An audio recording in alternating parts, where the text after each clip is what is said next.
What's up, guys? Welcome back to the Deep Dig-A Sports Pod. I'm your host, Drew, and I hope you have good cell service here and you're able to not lose connection during this pod, but my co-host is right here next to me. Shouldn't be a problem. FaceTime me. What's up? It's D. Good to see you again. We're actually doing this the night before the draft, so I'm in full angst. I think this draft cycle has been awesome, but today we're going to be talking about a couple of different stories. So, Aaron Rodgers, it finally happened. He got traded to the Jets. We're talking Steve Keim. He had a couple of quotes that we wanted to touch base. AKA Costner. One of the most accurate movies. We're also touching base on Chase Young not getting his fifth-year option picked up. So there's a couple of things, but before we get into that, go ahead and hit that like button. Go ahead and subscribe to the pod. We really appreciate it, and it really does help us push our content to other fans. So let's go ahead and start with the Aaron Rodgers trade news.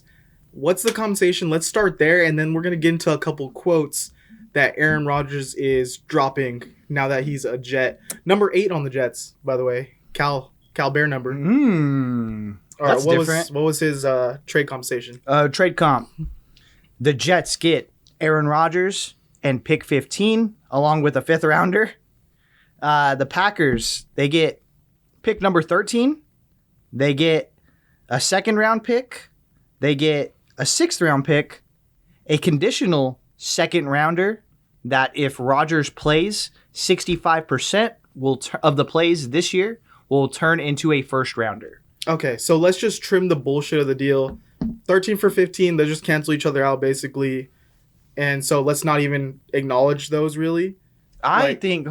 Well, and then okay, they got, but technically, I'm saying like a first for a first. Like, yeah. We'll get into the detail of it, but like they didn't lose a first round pick there. No. So they gained. So they gained value, as in 2 draft picks more, but it's and then a wash. And then I was gonna say the 5th and the 6th kind of cancel each other out. Like both late round picks, they kind of swapped it. So technically, in the deal, it's Aaron Rodgers for a second round pick and a first round pick next year. That is correct. Yeah. So who do you think won this deal? Obviously, it was the Packers. I think that's hands down. The Jets got fleeced. I think it's solely because the Jets fleeced themselves, though. They talked themselves into a corner. And then we say the pick swap was like a cherry on top. Yeah. And so it's one of those things like it's just bad business to tell someone this is my only option. Like if I were to buy a car from you and I was to be like, Andrew, I really want to buy this car. I'm just not sure how much. What are you going to give me for it? And you're like, I don't know, $5,000. And I'm like, okay, $5,000. I think I can make that work. It's going to be the only car that I'm looking at. I really need it to get to work. I need it to go to school. I need it to just drive everywhere in town. Like, so this is actually a necessity for me. I need this. And you're like, okay, well, fuck it. 10,000 now. Yeah, let's do it. So that's basically what happened with the Packers Jets. And what complicated things was Aaron Rodgers kind of throwing it into the mix too. Like, was he going to retire? Was he not going to retire? That's actually it all ended up being a weird saga, but the Packers end up coming out pretty good for it with 2 first-round picks. But it is what it is. But if the Jets make it to the AFC Championship, the Jets turn out winners. Like that's the type of shit that you do when you are desperate. And if it works out for them, 100% they are going to be looking like winners because this is a franchise that has been a perennial loser for the longest time. I think the best quarterback of my lifetime since I've been watching or that made him feel right is like Mark Sanchez. Like that's the only one. So it's really one of those things like they needed to do something to shake things up. But if this doesn't work, immediately Salah's getting fired. Immediately Joe Douglas is getting fired.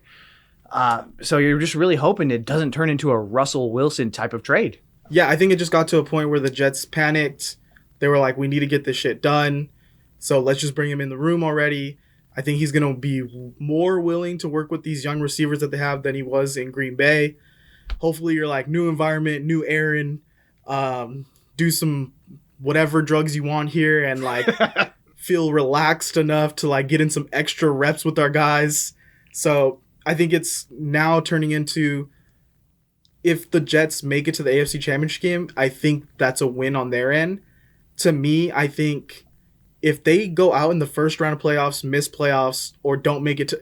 I think if they don't make the AFC Championship game and the Packers are not terrible, Packers won this trade. Because Aaron Rodgers wasn't going to play for the Packers no matter what. He could have walked for nothing. Yeah. Like, or he could have just sat out and the Packers could have been like, well, we didn't get anything for him. Or they could have got not a first-round pick next year. So if they're middle of the pack, if they're not the worst bottom 5 in the league, and Aaron Rodgers doesn't accomplish anything in New York, that's a win in my book. Yeah, I mean, who's to say that, like, week 3, knock on wood, Aaron Rodgers doesn't go down and you have to play Zach Wilson? Like, that's a very real possibility. I mean, we've seen it even in San Francisco with Trey Lance. So do I think it's going to happen? No, but it's football. All bets are off when it comes to it. And so if we're really kind of getting down to it, I think Brian Gutekunst's like tenure as the GM of the Packers, he's traded 2 Hall of Famers. So I think one down season is good. Like, you can see what you have with Jordan Love, and realistically, if it doesn't pan out and he's not the guy, you can move on to... I don't think they're going to be in the running for Caleb Williams, but maybe with 2 first-round picks now, they can. Maybe that does shore up some options. Maybe Drake may. Jimmy Garoppolo's on the market. Yeah, there's going to be quarterbacks available. It is a quarterback-heavy draft looking into next year, which I actually really like. So you have some options and wiggle room there, but on your resume, it's going to say Brian Gutekunst, you traded Hall of Famer Devontae Adams. You traded Hall of Famer Aaron Rodgers. So, I mean, and it was really kind of your fault. You didn't build around Aaron. You didn't really give him the weapons he needed. You didn't do anything that he was really asking for. And in all sincerity, at the beginning of him becoming like the superstar, it wasn't a lot of crazy asks. He just wanted to be involved. I mean, how much... He can just give you a list of players. You pick one of them. All right, we went out and get it. Look at what the Ravens did with Lamar Jackson. Hey, you know what? I want you to get D-Hops and Odell. Okay, well, you know what? We can't get both of them. We're going to go ahead and just get Odell because it's the easiest one. Bam, perfect. Okay, cool. Yeah, it's definitely like this is a legacy defining trade for multiple people involved. Like Aaron Rodgers, obviously, how is he going to end his career after kind of stinking it up in Green Bay and doing this whole media storm? And then Gutekunst never drafted like a great receiver for him, didn't sign anyone to help him, drafted a backup running back and a backup quarterback while you had the MVP of the league. And then you have Jordan Love, obviously. How's he going to look? He's been sitting behind a Hall of Fame quarterback who sat behind a Hall of Fame quarterback. Yeah. And then you have LaFleur. Like, what is he outside of Aaron Rodgers?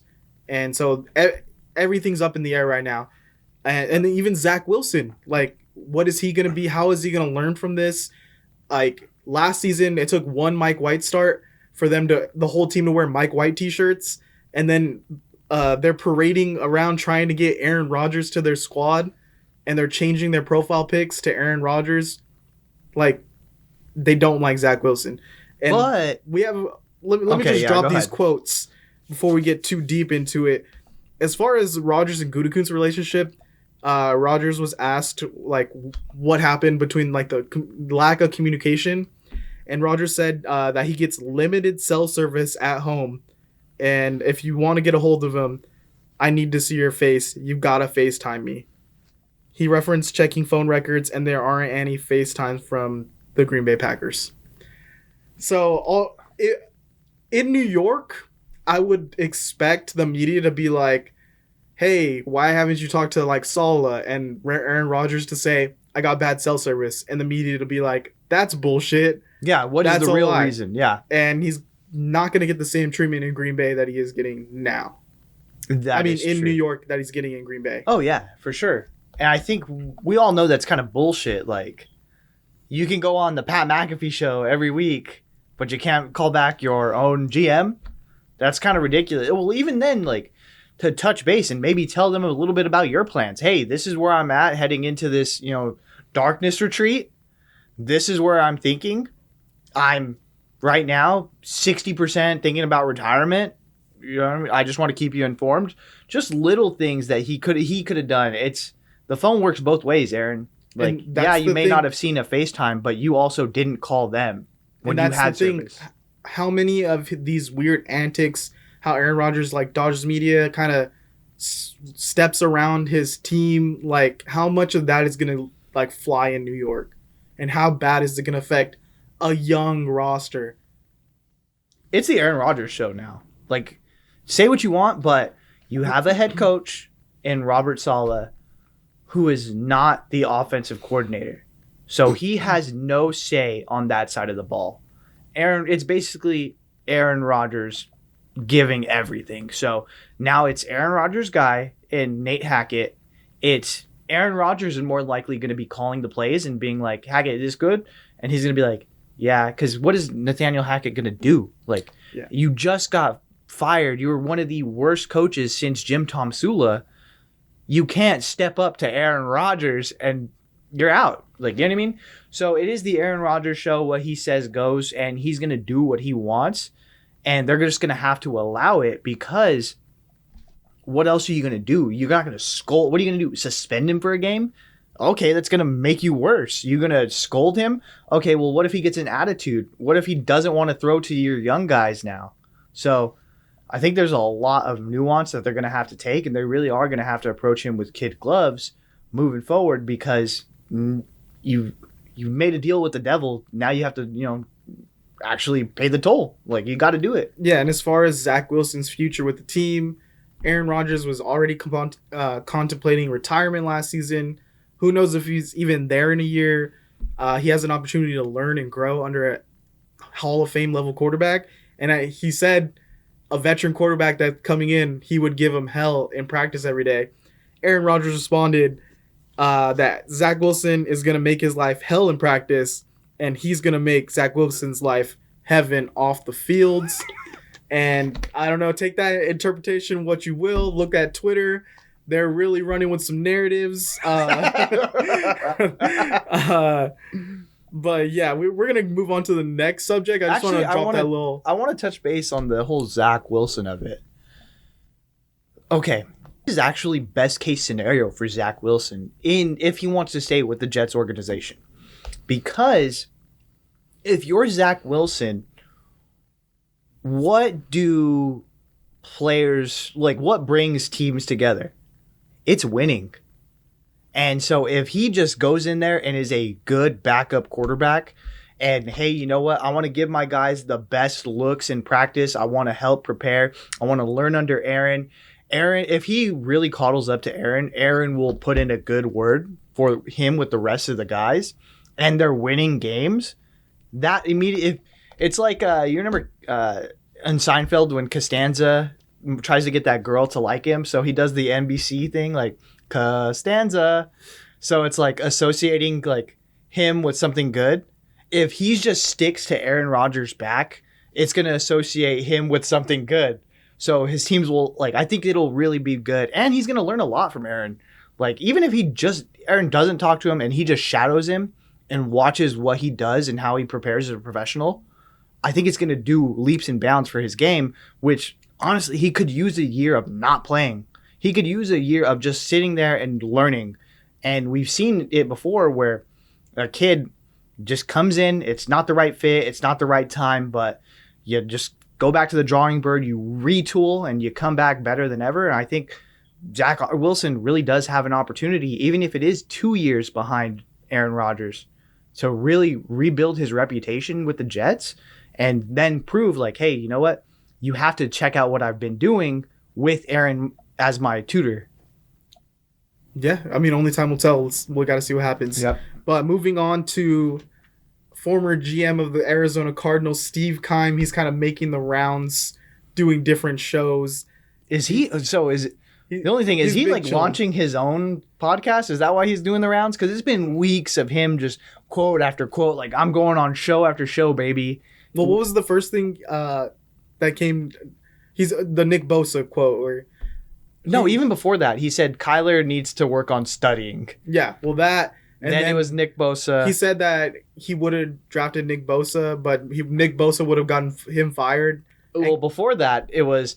Well, Nick Bosa, we're at dinner, and he put his arm around me, and he was like, I think you're going to, draft a little guy, and if you do, I'm going to make your life hell. And then he did if I would have drafted Nick Bosa, I would have got fired, and now it's, what is it? Well, let's just pause. Okay. Let's pause right there. So Keim comes out and says that he drafted Kyler because Kyler got him an extension, and Nick Bosa would have gotten him fired. Basically saying like, oh, well, I got a quarterback, and if I would have just went defense and played it safe, like they still would have been a bad team, and he would have just got fired. And it does make sense if you think about it. Who would have they rolled? They would have rolled with Rosen. Yeah. That would have got him fired because you drafted Rosen so high. So you home run with Nick Bosa, but you really struck out with Josh Rosen, and this is our most important piece of our franchise. Yeah, you're screwed, buddy. But is it really like lose because say he takes Bosa, he gets like a generational defensive player of the year talent, and they still suck because they have Rosen. But then he takes Kyler, and they still suck because then you hitched him to Cliff Kingsbury, and it got you nothing, and you're fired still. You got fired. Well, see, coming off of the playoff game, so that was the high point. They made the playoffs. It looked like it was a team on the rise. You get extended, and then the year after you get a 5-year extension, it goes to hell, and they fire you.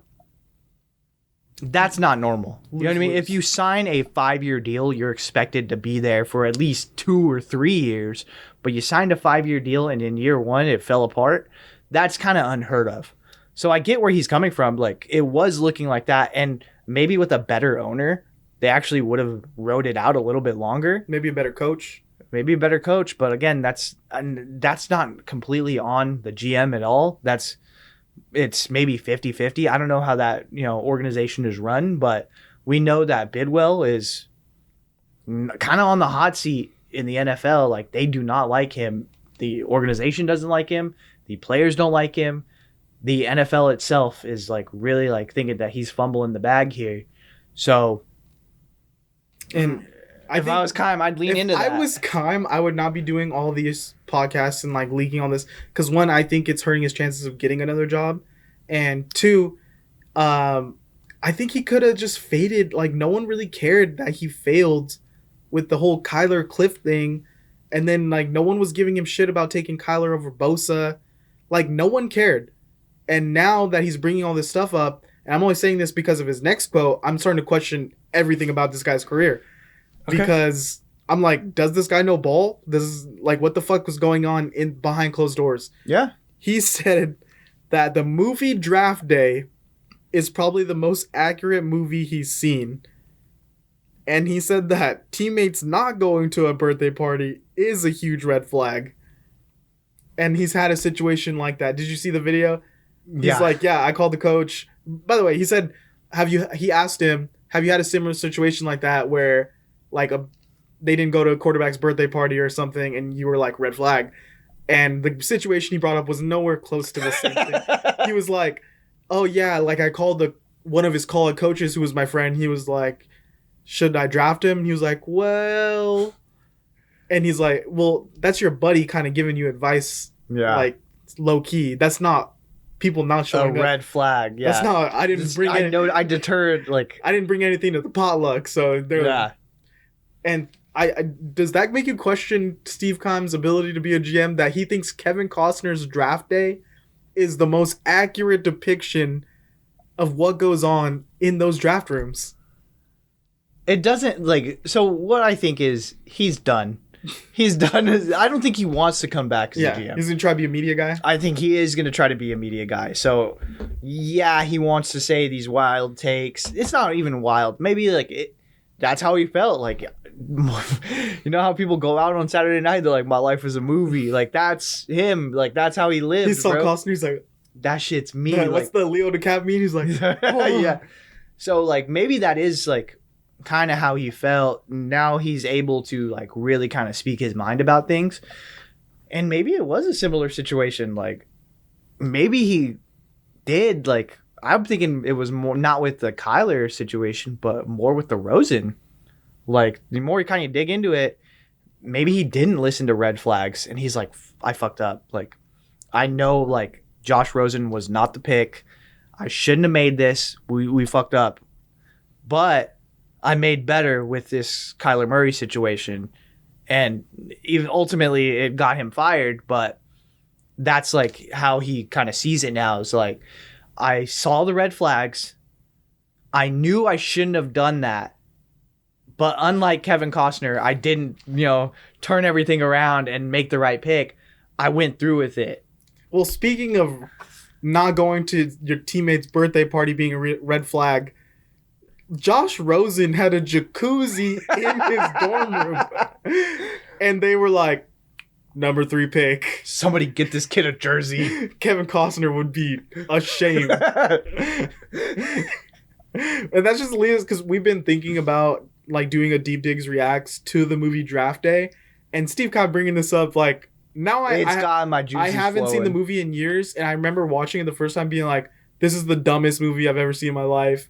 And I'm seeing tweets from people under that video of Keim being like, it's a great movie. I've seen a couple of clips during this draft cycle, one of which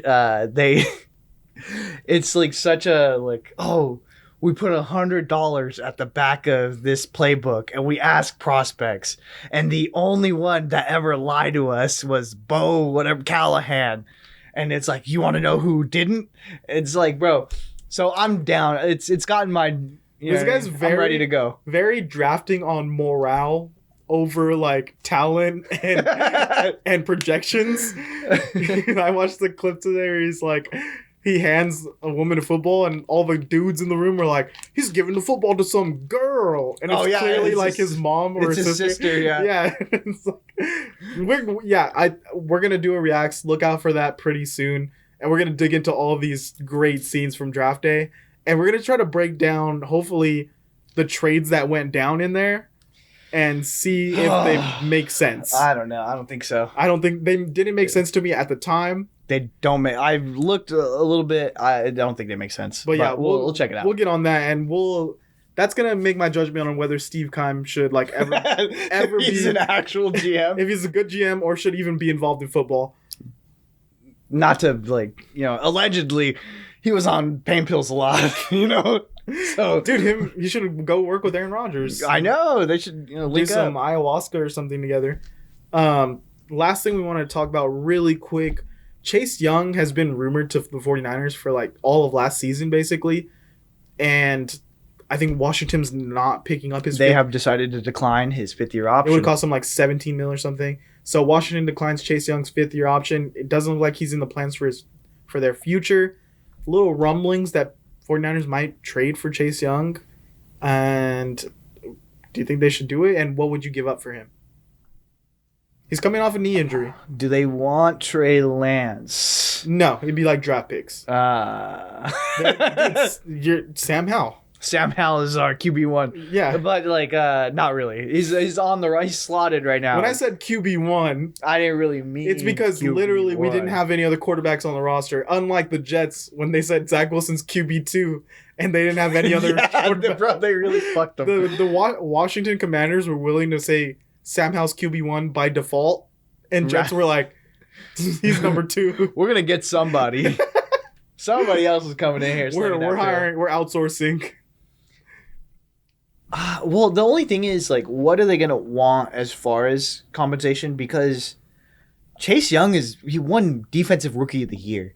Like, he's actually a really, really good talent.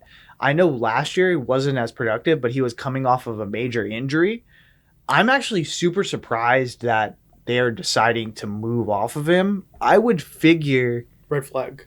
not to be like a douche or anything, but like, why leave that in Ron Rivera's hands to decide when I don't think if I had to place money on a coach to get fired first, it would be Ron Rivera.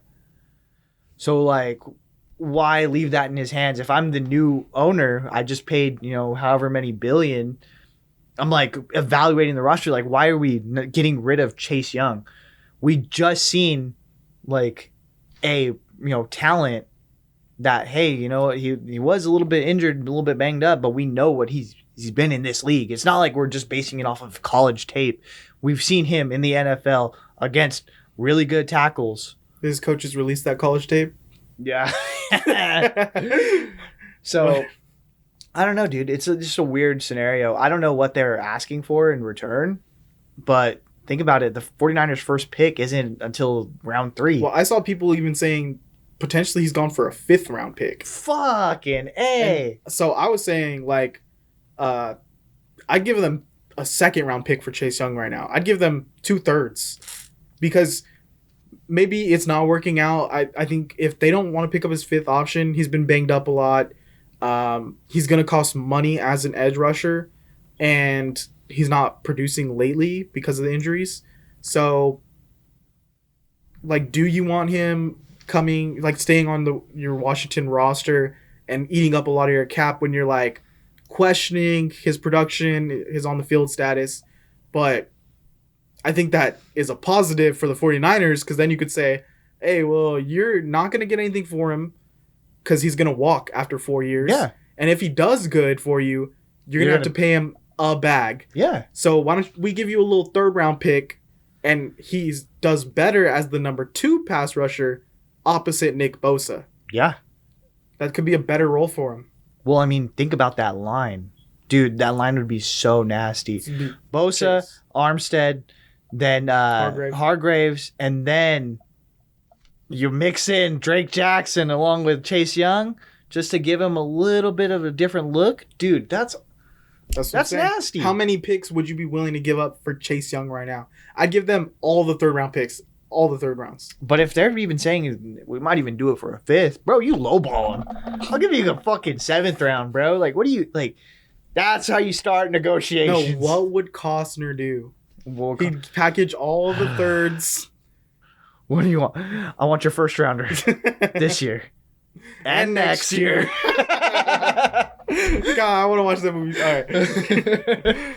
So yeah, I think if the 49ers if the asking price is that low, I think you go for it. Even if it's a 1-year rental. You know what, Chase?